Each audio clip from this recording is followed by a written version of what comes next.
जाए, आगे फिर आगे ध्यान जाए। तो उसे कहा है जब आपकी सुरता वहाँ लग रही हो, चरण कमलों में आपका ध्यान लगा हुआ हो, सुरता लगी हुई हो, और उस समय क्या होता है, ध्यान के समय में जानबूझ करके होता है, ध्यान दुनिया में भटकना शुरू हो जाता है। ध्यान लगा तो आ रहे हैं लेकिन ध्यान वहाँ नहीं जमता, दुनिया की बातें दिमाग में आनी शुरू हो जाती है। वो हो गया था, ये हो गया था, कुछ भी दिमाग में चढ़नी शुरू हो जाती है। तो प्राणा जी कहते ऐसी बात हो तो तब आप घबराइए नहीं, हौसला रखें, निराश ना हो, आस रखें। उसके लिए कहा फेर सूरत साधी। आपकी सूरता किसी और बात में जाए तो सूरता को वहाँ से हटा करके फिर वहीं ले आए। कहाँ?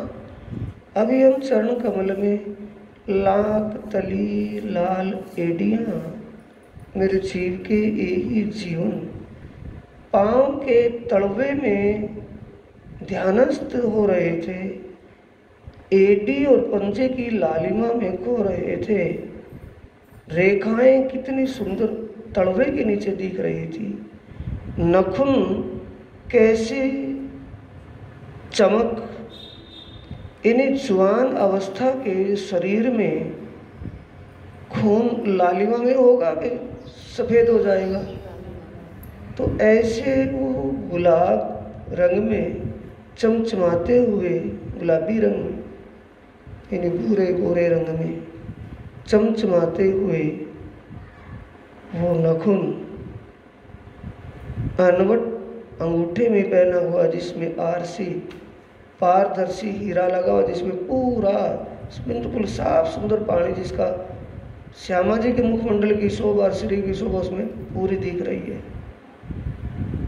अनवट के अंदर आरसी जो लगी है, हीरा लगा हुआ है। अंगूठियां जो चुकटियां हैं, बिछुए का है जिनको, उन बिछुओं में अनेक रंगों के चमचमाते हुए नग चढ़े हुए हैं जिनमें झलकार निकल रही है। उन चरण कमलों की शोभा में जब हमारा ध्यान चित्त लग रहा हो और ध्यान में वहाँ कोई और बात संसार की दिमाग में चढ़ने लगे, वहाँ से हटा करके फिर वहीं उन चरणों में उंगली, अंगूठा, साड़ी, ब्लाउज, कंचुकी जो कंडी पैरी है उसकी शोभा, कहीं भी शोभा, हारों में, पचांगड़े में, नवघड़ी, नवचूड़, कंकणी, बाजूबंद, कंठसरी, हार आदि कहीं भी। तो जब वहाँ सूरता लग रही है तो वहाँ से हटा करके उससे आगे की शोभा में, फिर उसके आगे की शोभा में, फिर उसके आगे की शोभा में, फिर उसके आगे की शोभा में, वहाँ से हटा करके वहीं लगाए। ये हमें कुछ समय के लिए थोड़ा कठिन लगेगा, क्योंकि वो जन्म जन्मांतरों की मन की आदत बिगड़ी हुई है। मन जीव को वहाँ से खींचता है, और जीव किससे जुड़ा है? सूरता से। तो सूरता भी वहाँ से हट जाती है, रुक जाती है। वहाँ ध्यान के समय देखना आप, जब आप ध्यान जहाँ भी परमात्मा के किसी अंग की शोभा में ध्यान आपका लग रहा हो और आपको अच्छा लग रहा है, जैसे चरण कमल की शोभा में लगा हुआ था, अब आगे बढ़ना था और वहाँ उसी समय संसार की कोई बात दिमाग में चढ़ गई तो आप वहीं के वहीं अटक जाएंगे, आगे नहीं बढ़ेंगे, क्योंकि बीच में बाधा क्या आ गई है? संसार की बात दिमाग में आ गई, आगे नहीं बढ़ पाएंगे। और वहाँ ऐसे लगने लगे जैसे मैं परमधाम में नहीं संसार में आ गया, जैसे ऊपरले पैड़े पर जाने के बाद फिसल करके फिर नीचे गिर जाए, ऐसी गति होती चली जाएगी। एक उस समय होगी सुंदर साथ जी, एक उस समय तक होगी, और तब भी ना हो पाए तो उसका इलाज क्या है?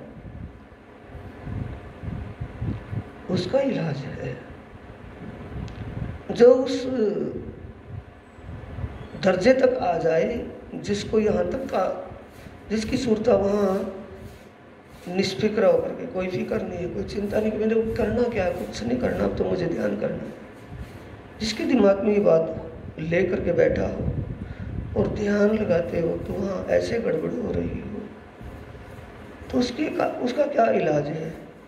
यानी बार बार करने पर, रोज कई दिन हो गए करते करते, कई दिन हो गए, महीना हो गया करते करते, फिर भी वही गति है, तो उसके लिए क्या करना पड़ेगा? सोए तो नहीं है, उसके लिए क्या करना होगा?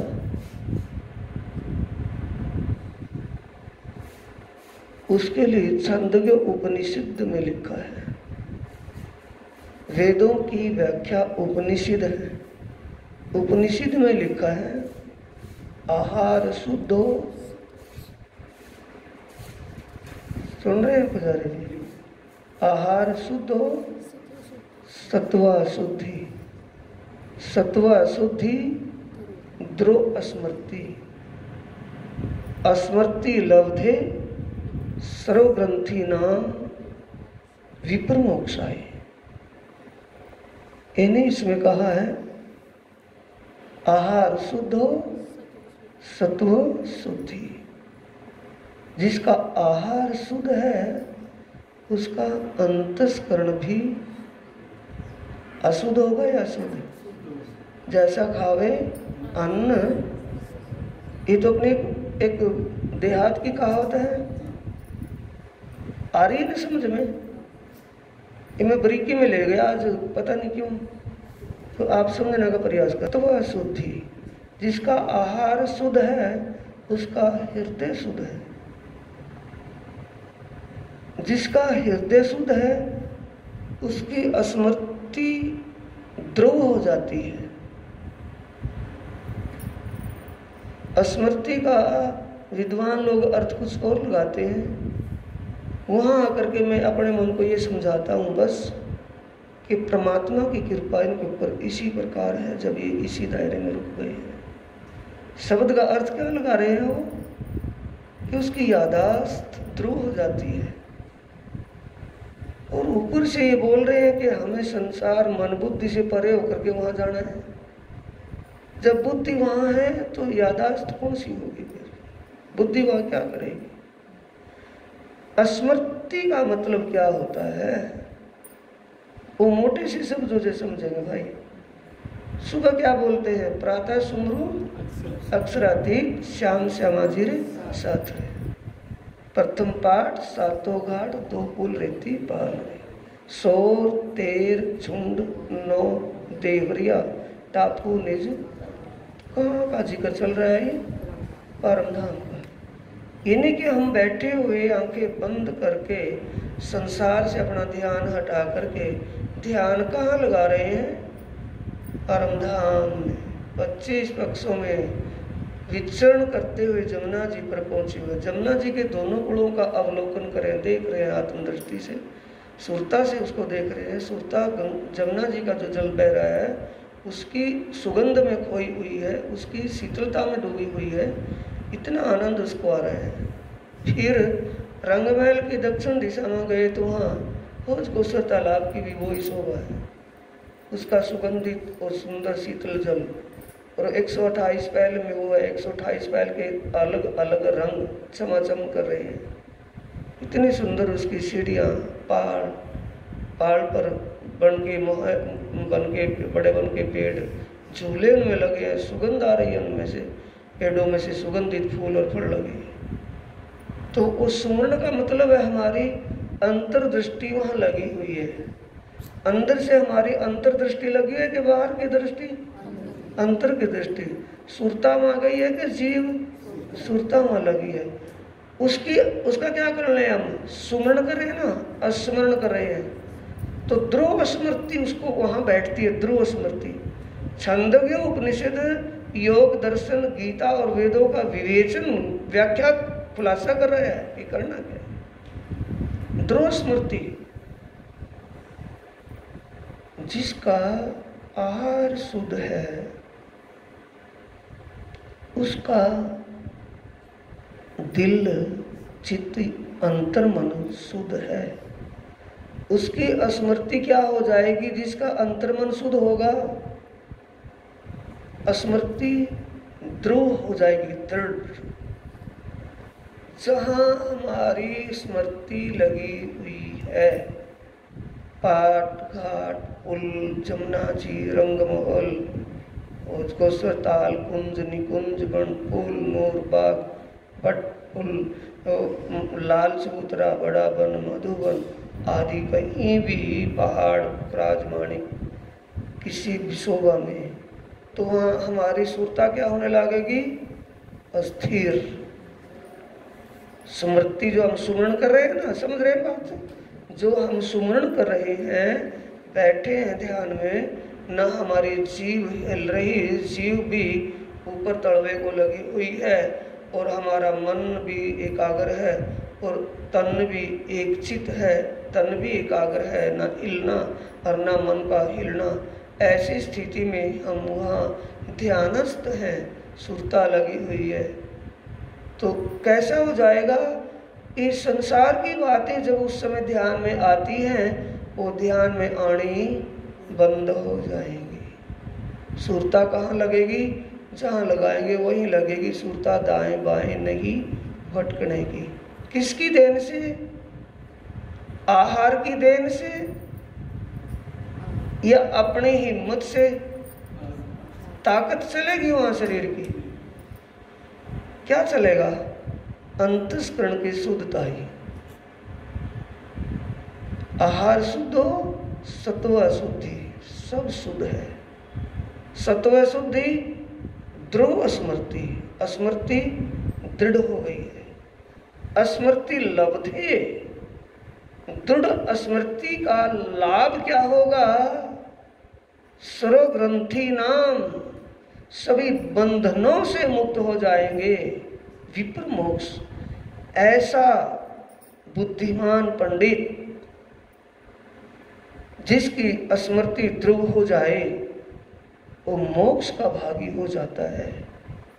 पंडित किसको कहा है? बुद्धिमान को या पंडित घर में जन्म लेने वाले को? बुद्धिमान को। जिसकी बुद्धि ऐसी श्रेष्ठ हो, ऐसी सद्बुद्धि हो। कहते ना कि मुझे सद्बुद्धि देना, बस सब कुछ उसी में आ गया। जिसकी बुद्धि सद्बुद्धि बन जाए, उसकी स्मृति ध्रुव हो जाती है। तो सद्बुद्धि किससे बनेगी? अब तो बिल्कुल सरल आ गया होगा ना समझ में। तो सद्बुद्धि किससे बनेगी? आहार से। आहार से क्या बनता है? ऐਵੇਂ नहीं ये बात जो मैं बोल रहा हूं, इसको ही योग दर्शन में लेकर के जाएंगे तो आहार से क्या बनता है? आहार जो हम खाते हैं, लेते हैं, उसका जो स्थूल है वो तो मल बन करके बाहर आ जाता है। उसमें से रस अंदर रह जाता है। उस रस में से फिर और रस बनता है। उस रस में विचार तंतु पैदा होते हैं। वो रस कहाँ जाता है? मस्तिष्क में। बुद्धि का निवास कहाँ है? मस्तिष्क में है या कहीं और है? जो हम खाएंगे पिएंगे, आहार जो खाएंगे, अब ज्यादा लिक्विड पिएंगे तो बाथरूम आएगा, उसका मल तो बाहर चला गया, स्थूल तो जो उसमें से अंदर रहना था वो रस अंदर रह गया। खाएंगे, खाया हुआ मल बन करके बाहर आ जाएगा, उसमें से जो रस बना है वो अंदर रह जाएगा। फिर रस में से भी रस बनता है। उस रस में विचार तंतु बनते हैं।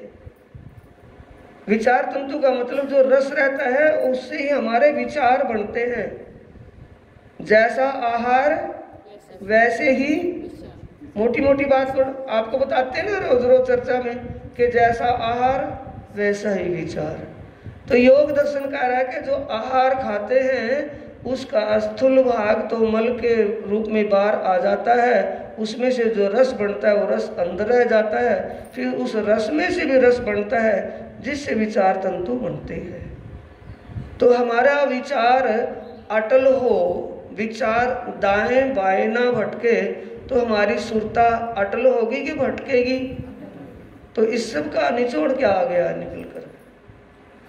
सबका मुद्दा किस पर आया है कि जी मेरा ध्यान वहाँ लगता ही नहीं। ध्यान लगाता हूँ, कोशिश करता हूँ, पर ध्यान में कुछ कुछ और ही बातें आती हैं। तो ये गड़बड़ अपने आप से है कि किसी ने छोड़ छुड़वा रखी है हमारे ऊपर के ध्यान न लगे इसका, किसी ने करवा तो नहीं रखा हो, ये भी तो वहम हो जाता है, कभी किसी ने करवा दिया हो इसका ध्यान। सात्विक शुद्ध,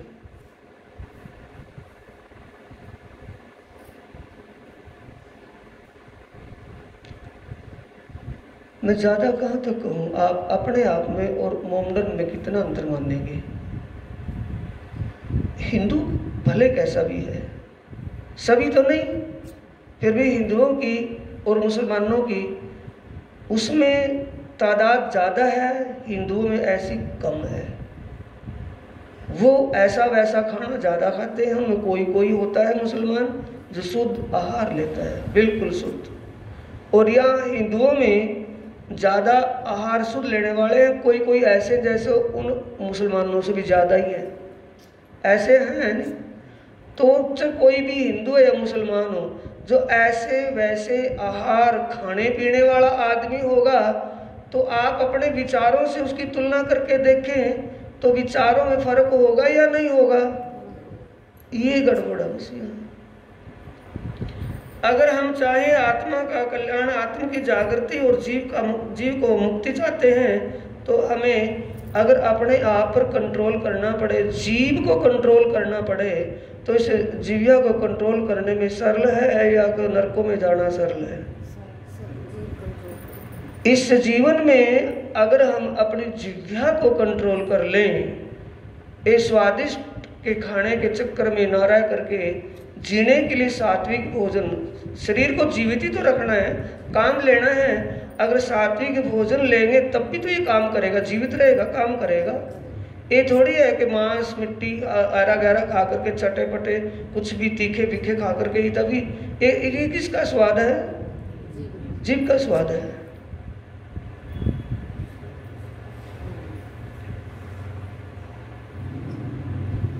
शुद्ध सात्विक और खाना कितना है? अल्प, भूख से भी कम, उसे कहते हैं योगी। गृहस्थी है, बाल बच्चेदार है, अगर उसकी ऐसी विचारधाराएं हों, ऐसा खान पीन रहन सहन ऐसा है, तो उसको गृहस्थी मानेंगे या योगी? सोच लो। अब भर में तो न रहोगे कि कपड़े रंगे को योगी माने हम।